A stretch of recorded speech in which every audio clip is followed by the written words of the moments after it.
अखंडमंडलाकारं व्याप्तं येन चराचरं तत्पदं दर्शितं येन तस्मै श्रीगुरुवे नमः। अज्ञानान्धस्य लोकस्य ज्ञानाञ्जनशलाकया चक्षुरुन्मीलितं येन तस्मै श्रीगुरुवे नमः। अध्यात्म विश्वविज्ञान यूट्यूब चैनल पर उपस्थित सभी भाई बहनों का हार्दिक स्वागत समादर करते हैं।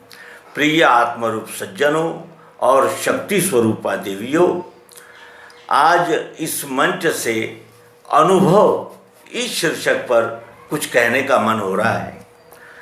हम केंद्रीय अध्यात्म विज्ञान शाला के परिसर में जब जाते हैं तो एक अद्भुत और विलक्षण ऐसी ऊर्जा हमारे अंदर प्रवाहित हो रही है, ऐसा हमें भास होता है। हम स्वयं ही चमत्कार विरोधी है। हम ये मानते हैं कि प्राकृतिक नियमों के विरुद्ध कुछ हो ही नहीं सकता, और हम ये भी कहते हैं कि उस केंद्रीय अध्यात्म विज्ञान शाला के प्रांगण में एक नव ऊर्जा का संचार होने लगता है।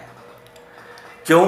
क्योंकि वहाँ उस विश्वरूप विधाता से एक रूप हुए व्यक्ति की वहाँ यानी निवास की व्यवस्था थी। वो वहाँ रहते थे। वहाँ बैठकर उन्होंने अप्रतिम ग्रंथों की रचना की और उस अद्भुत दिव्य ज्ञान को जन जन तक पहुँचाया। वे श्री मायानंद जी चैतन्य वहाँ रहे। वहाँ उन्होंने केंद्रीय अध्यात्म विज्ञान शाला की संस्थापना की, उसका संचालन किया और संपूर्ण भारतवर्ष में घूम घूम कर इस विद्या का प्रचार किया।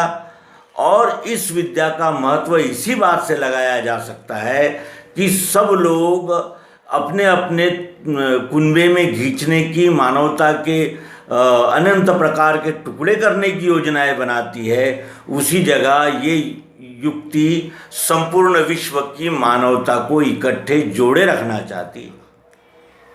और ये इतना यानी उत्तर दक्षिण का ऐसा ये अंतर है। और इस विद्या की आवश्यकता कितनी है, तो आज मनुष्य केवल एक प्राणी, एक जानवर बन गया है। जानवर भी जिस तरह अपने स्वार्थ के लिए कुछ भी कर सकता है, वैसा ही ये मनुष्य का आज का वर्तमान अवतार दिख रहा है, वर्तमान स्वरूप दिख रहा है। और जैसे प्यासे को पानी की कितनी आवश्यकता होती है, कितनी आवश्यकता होती है, और पानी का महत्व कितना होता है, इसके लिए एक कथा भी है कि उस राजा को, उस काश्तकार को संपूर्ण राज्य दे देना पड़ा जिसने उसे उस भीषण जंगल में प्यास के समय यानी एक लोटा जल पिलाया था। इतनी उस प्यास की कीमत होती है, पानी की कीमत होती है प्यासे को।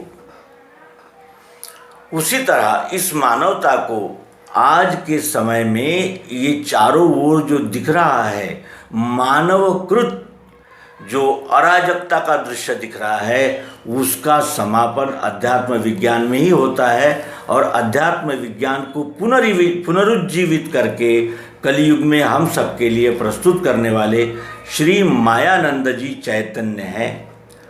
मायानंद जी चैतन्य, इन्हें भी ये कहकर इनके साहित्य को टाल दिया गया प्रकाशन से कि हम किसी बाबा और महात्मा का चरित्र नहीं छापते और श्री बाबा और महात्मा के बातों को हम प्रकाशित नहीं करते।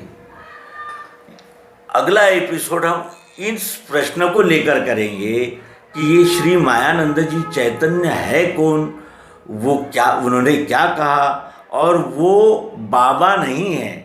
जिस तरह के अनेक प्रकार के बाबा निर्माण हो गए हैं, वैसे वो बाबा नहीं है।